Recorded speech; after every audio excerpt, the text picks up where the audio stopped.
마가복음 16장에는 예수님의 부활 사건과 부활을 경험한 제자들의 모습이 잘 녹아나도록 기록해 놨습니다. 그리고 마가복음의 마지막 결론이 마가복음 16장에 기록이 되어 있는데요, 마가의 마지막 결론이 뭐냐면 이렇게 결론을 내리고 있습니다. 어떻게요? 그렇게 미련하고 믿음 없던 제자들이 진짜 제자가 됐다. 다시 한번 마가의 결론, 마가복음의 결론, 그렇게 미련하고 믿음 없던 제자들이 이제 진짜 제자가 됐다라는 것이 마가복음 16장 1장부터 16장까지 마가가 기록한 성경의 결론입니다. 다시 말하면 예수님께서 제자들이 어떻게 진짜 제자가 될 수 있는가, 그 이유를 기록하는 책이 마가복음입니다. 먼저 마가는 예수님의 부활 사건을 소개하고 있습니다. 마가는 예수님의 십자가 사건과 함께 예수님의 부활도 역사적인 사실이라는 것과 또한 그 부활을 목격했던 부활의 증인들을 소개하고 있어요. 자, 먼저 1절에 보면 막달라 마리아와 야고보의 어머니와 마리아와 살로메, 이 여인들이 예수님의 무덤을 찾아가 예수님의 부활을 목격하게 됩니다. 그래서 여러분, 예수님의 부활의 첫 증인은 여인들이었습니다. 여인들. 그래서 제가 성경의 여인들의 믿음을 대해서 말씀을 드린 적이 있어요. 이 사람들은 예수님께서 십자가에 죽으시고 무덤에 장사될 때까지 그 자리를 떠나지 않냐고 계속해서 먼 발치에서 예수님의 죽음, 예수님의 장례를 지켜본 증인들입니다. 그래서 15장 47절에 보면 막달라 마리아와 요셉의 어머니 마리아가 예수 둔 것을 보았더라. 예수님이 묻히는 무덤을 보았다는 겁니다. 당시에 예수님의 제자들은, 이 여인들은 예수님이 묻히는 무덤을 보고 있었는데 예수님의 제자들은 예수님을 버리고 도망갔지만 여인들은 예수님의 죽으심과 무덤에 장사되는 모습을 다 똑똑하게 지켜보고 있었습니다. 그리고 사형수로서 급하게 장례가 진행되다가 보니까 예수님의 시신에 장례 절차에 따라 꼭 발라야 될 향품을 바르지 못하고 급하게 장례를 지내는 모습을 봤기 때문에 여인들이 예수님의 시신에 향유를 바르기 위해서 안식일이 지난 후 첫날, 우리식으로 말하면 주일 새벽에 다시 무덤을 찾아가는데 그들의 손에는 예수님의 몸에 바를 향유가 준비되어져 있고 그들이 무덤을 향해서 다름질 쳐서 가면서 기도했습니다. 뭐라고 기도했다고요? 오늘 아침에? 뭐라고 기도했다고 그랬어요? 오늘 아침에? 누가 우리를 위하여 이 무덤의 돌문을 옮겨주리오. 그렇게 기도하고 갔어요. 사실 이 여인들이 무덤을 찾아가서 앞에 있는 큰 돌을 어떻게 옮길까 근심 걱정하면서 올라갔는데 무덤에 도착하자보다 이미 그 돌이 옮겨진 것을 보았습니다. 누가 옮겼어요? 성경은 말하고 있습니다. 천사들이 옮겼다고요. 그런데 그간을 들여다보니까 예수님의 무덤이 비어있다는 것을 이 여인들이 확인하게 됩니다. 그리고 5절에 보니까 여기서 여인들이 그 무덤에서 누구를 발견하냐면 흰옷 입은 천사를 만나게 됩니다. 이 흰옷 입은 천사, 청년이 누굴까요? 다른 복음서에 보니까 유대인들에게 쓴 마태와 요한복음은 이 청년이 천사라고 기록하고 있습니다. 마태복음 28장 2절과 요한복음 20장 22절에 보니까 그래서 이 천사가 십자가에 죽은 예수가 부활하셨다, 굿뉴스를 이 여인들에게 말씀하시면서 이렇게 부탁합니다. 제자들에게 가서 알려주라. 그래서 6절 이하의 말씀 우리 같이 읽어봅니다. 시작. 청년이 이르되 놀라지 말라. 너희가 십자가에 못 박힌 나사렛 예수를 찾는구나. 그가 살아나셨고 그가 여기 계시지 아니하느니라. 보라, 그를 두었던 곳이니라. 가서 그 제자들과 베드로에게 이르기를 예수께서 너희보다 먼저 어디로?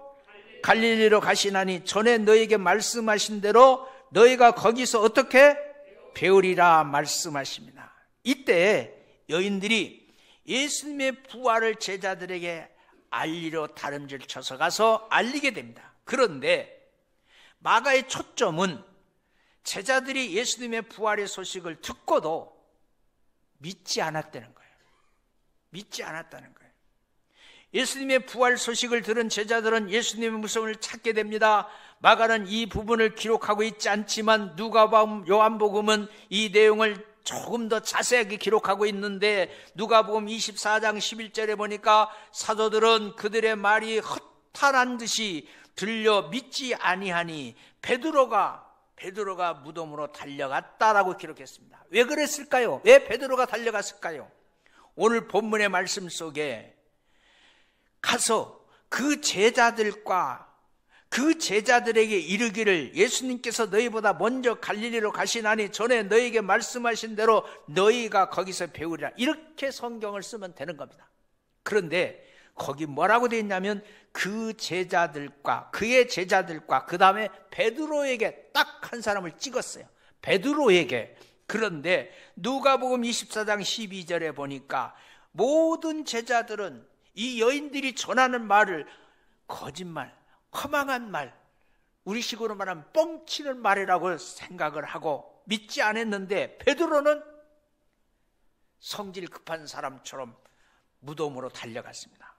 요한복음은 더 구체적으로 베드로와 요한인 두 사람이 무덤으로 달려갔다고 기록하고 있습니다. 베드로와 요한이 예수님의 무덤에 가서 빈 무덤을 하긴 했지만 예수님을 찾을 수가 없었습니다. 그래서 이 두 사람은 그냥 자기 집으로 돌아가 버렸어요. 무덤까지 간 것, 부활의 주님을 찾으러 간 것까지는 잘했는데 못 찾았어요. 못 찾으니까 그냥 자기 집으로 돌아가 버렸어요. 다시 말하면 마리아의 말을 듣고도 부활하신 예수님을 눈으로 확인하지 못했기 때문에 예수님의 시신이 없어졌다고 생각하는 했지, 예수님의 시신이 없어졌다고는 생각했지 예수님께서 부활했을 것이라까지는 생각이 미치지 못한 거예요. 그래서 더 두려운 마음으로 집으로 도망갔어요. 꽁꽁 숨어버렸어요. 왜냐하면 예수님의 제자되었던 것도 위험한데 예수님의 시신이 없어진 것을 자기들이 먼저 갔으니까 제자들이 훔쳐갔다고 오해받을까 봐, 로마 군정에 끌려갈까 봐, 그들에게 핍박받을까 봐 두려워서 숨었어요. 어쩌면 아직까지 천사의 말을 통해서 예수님이 살아났다는 말을 들은 지 아무도 부활하신 예수님을 만나본 적이 없는 거예요. 그런데 부활하신 예수님이 제일 먼저 찾아간 사람, 예수님은 누가 먼저 예수님을 만나게 됐는가? 바로 막달라 마리아라는 게. 오늘 9절의 말씀 우리 같이 읽어봅니다. 시작.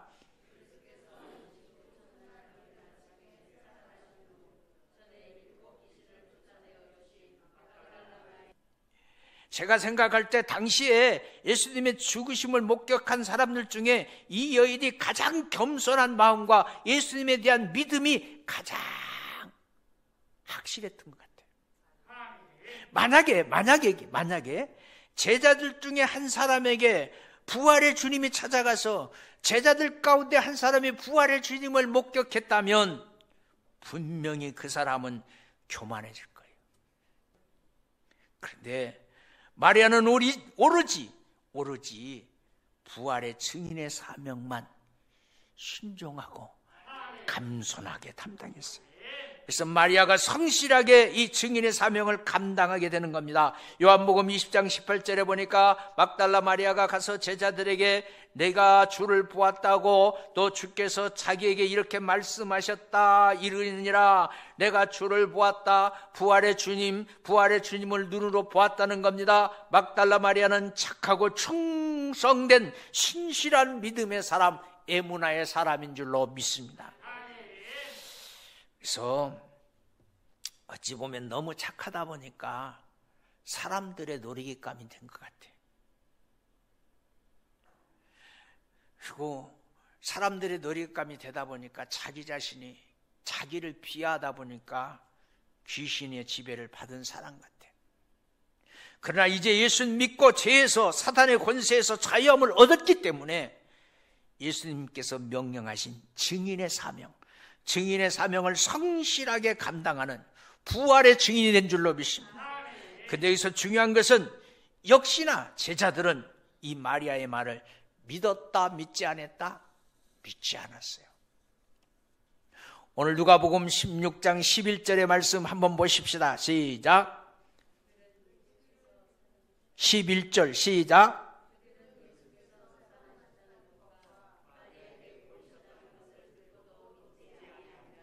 보고도 듣고도 믿지 아니했다.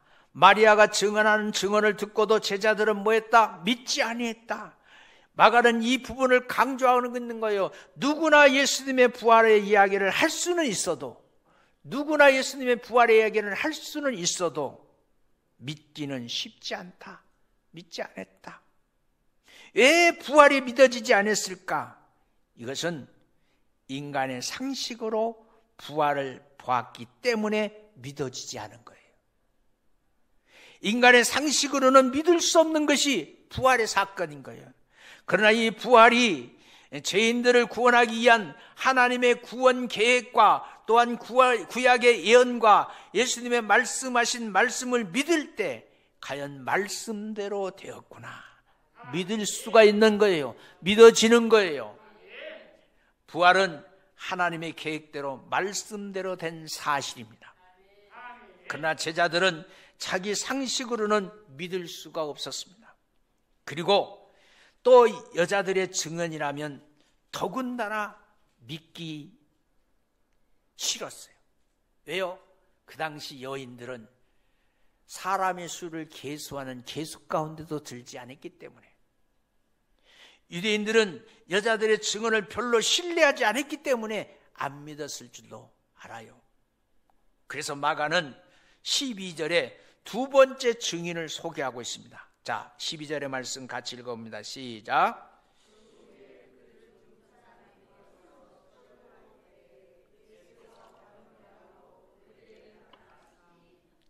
같이 더 읽어요.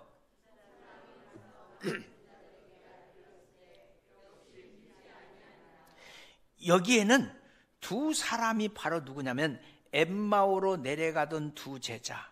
이 내용은 누가복음 24장에 아주 상세하게 기록해놨어요. 이 두 사람은 예수님이 왕이 될 줄로 기대하고 십자가에 죽으시는 바람에 실망하고 자기 고향으로 낙향하는 거예요. 그때 예수님께서 이 두 자에게 나타나서 25리 길을 같이 동행하면서 말씀을 통해서 예수님에 대해서 자세하게 가르쳐줘요. 그리고는 그 말씀을 들은 그들이 집으로 초청해서 떡을 띄워서 축사하실 때 부활하신 주님이라는 것을 알게 됐어요. 부활하신 주님이라는 알게 되는 그 순간 예수님이 홀연히 사라져버렸습니다.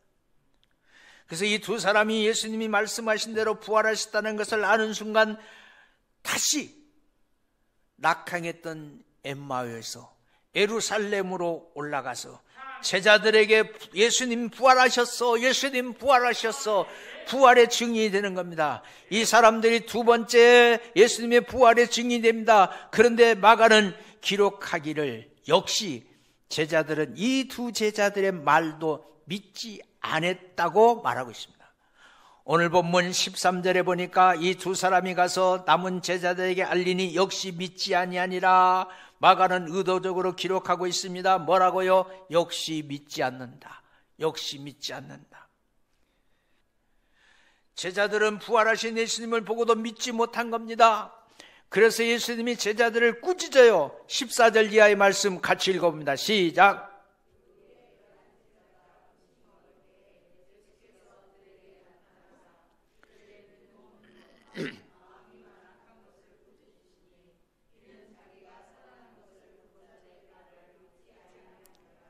믿음 없는 것과 마음이 안악한 것을 주님이 꾸짖었어요. 여기에 믿음 없는 것은 말씀에 대한 믿음이었고, 마음이 안악한 것은 내 고집을 버리지 않는 것을 말하는 겁니다. 우리도 이 두 가지 때문에 믿지 못하는 거예요. 말씀은 몰라서 내 생각, 내 고집을 버리지 않기 때문에 바른 믿음을 갖지 못하는 거예요.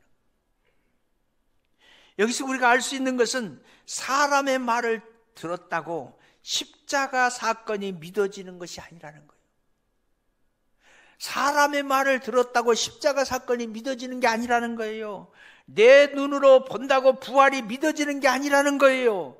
궁극적으로 성경이 말하는 진짜 믿음이라는 것은 성령 하나님이 내 마음속에 있어서 하나님의 말씀을 알게 하고, 그 말씀이 이루어진다는 것을 이해하게 하고, 그 말씀이 진짜라고 깨달아질 때 말씀이 믿어지는 믿음이 생기는 거예요.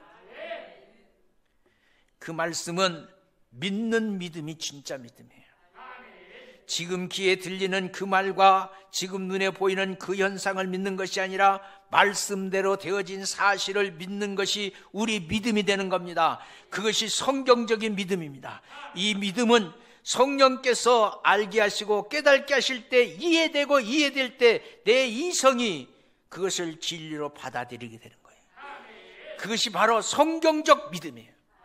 성경적 믿음. 그래서 성경을 알아야 하고 성령의 깨우침을 받아야 믿음 생활 잘할 줄로 믿습니다. 그래서 예수님께서 15절부터 22절까지 앞으로 모든 사람이 이런 믿음을 가지는 시대가 올 것이다 라고 말했습니다. 15절 또 이르시되 너희는 온 천하에 다니면 만민에게 복음을 전파라. 여기 온 천하 만민이 복음을 받을 때까지, 때가 올 때까지 그 말이에요. 이 말은 성령이 오시면 만민이 모든 사람에게 예수님의 십자가 부활을 믿게 할 것이다. 누가 오시면? 성령이 오시면. 그래서 부활절을 지나면 우리는 성령 강림절을 향해서 영적 매진을 해야 될 줄로 믿습니다. 그리고 16절에 뭐라고 말합니까? 믿고 세례받은 사람은 구원을 얻을 것이요 믿지 아니하는 사람은 정죄를 받으리라. 하나님께서 성령을 이 땅에 보내실 때 모든 사람들의 죄를 사하시고 영생을 주시는 기회를 주시는 줄로 믿습니다. 이것이 오순절 성령이 임할 때를 말하는 겁니다. 그래서 그 이후 시대를 뭐라고 말하냐면 종말의 시대다 그래요. 그래서 우리는 믿는 사람이나 안 믿는 사람이나 지금을 가리켜서 종말 시대다 그래요. 그때 믿는 자는 영생을 얻고 구원을 받지만 결국 믿지 않는 자는 자기 죄 때문에 심판받게 된다는 겁니다. 이것이 성령의 사역인 줄로 믿습니다. 그래서 믿는 자에게는 하나님의 나라의 표적이 나타나고 이 땅에서 하나님의 나라의 복을 받게 되는 겁니다. 그 말씀을 17절부터 18절까지 하나님의 나라와 표적의 복을 말씀하고 있으니 우리 다 같이 크게 한번 읽어봅니다. 17절부터 18절까지 시작.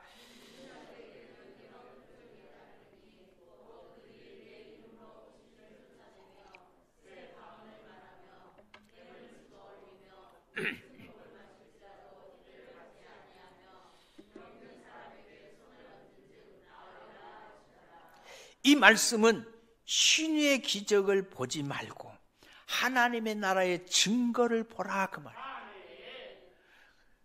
여기다 저기다 쫓아다니지 말고 하나님의 나라의 증거를 보라.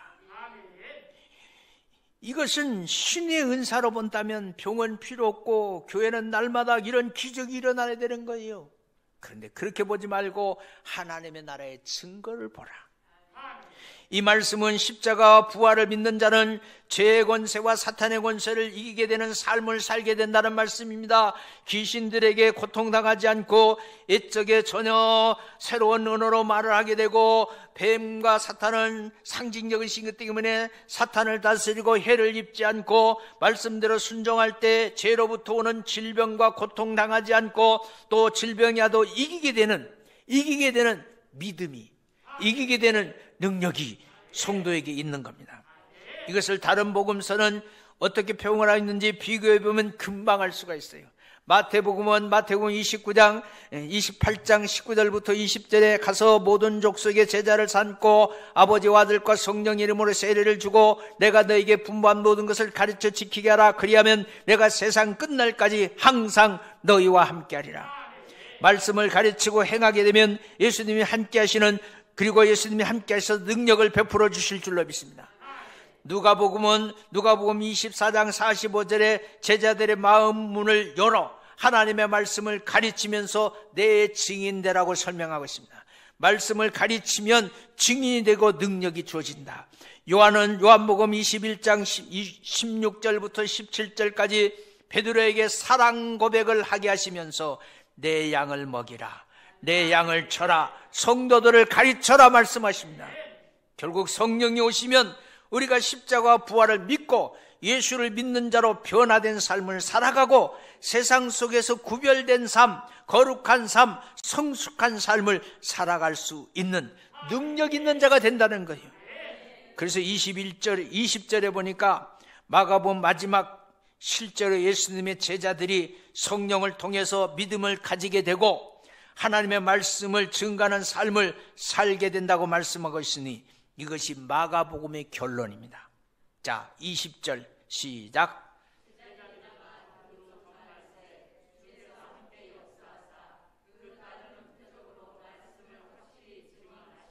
마가가 볼 때 예수님을 따라다닐 때 잘 알아듣지 못하고 깨닫지 못해서 늘 책망들었던 제자들이었고, 예수님의 십자가와 부활도 믿지 못했고 두려워했던 제자들이 이제 성령을 통해서 온전한 믿음을 가지게 될 때 하나님의 말씀을 확실히 증언하는 제자로 바꿔졌다는 게요. 마가복음 16장까지 기록하면서 결론이 20절이에요. 성령이 오셔서 온전한 믿음을 갖게 될 때 제자들은 진짜 제자가 된다. 제자들이 나가 두루 전팔세 주께서 함께하사 그 따르는 표적으로 말씀을 확실히 증언한다. 성령을 통해서 깨달은 말씀을 전할 때 주님이 함께 역사하시고 표적이 나타나시고 삶의 변화가 나타나고 증언의 말씀이 능력이 돼서 증명되어지는 겁니다. 제자들은 진짜 예수의 증인이 되는 거예요. 진짜 예수님의 증인. 그러면 진정한 제자가 어떤 사람이냐? 성령을 통해서 구약의 말씀과 역사를 통해서 예언된 사실이 예수님을 통해서 이루어지게 됐다는 것을 이해하고 깨달아 믿게 될 때 하나님의 구원 계획을 믿게 되어지고 하나님의 말씀을 믿게 된 사람, 그 사람이 바로 주님의 제자라는 얘기예요. 이런 믿음을 가진 자가 제자고 제자는 증인이라는 겁니다. 이런 제자들의 믿음으로 증언할 때 하나님께서 그 표적을 보여주시고 능력을 베풀어 주셨기 때문에 세상을 이기면서 살게 될 줄로 믿습니다. 이게 제자입니다. 저와 여러분도 이런 믿음과 확신이 있어야 될 줄로 믿습니다. 성령을 통해서 말씀이 이어져지고 말씀대로 이루어지는 십자가의 의미가 깨달아지고 부활의 의미가 깨달아지고 하나님의 말씀을 증언하는 삶을 살아가는 여러분 모두가 되시기를 주님의 이름으로 축원합니다.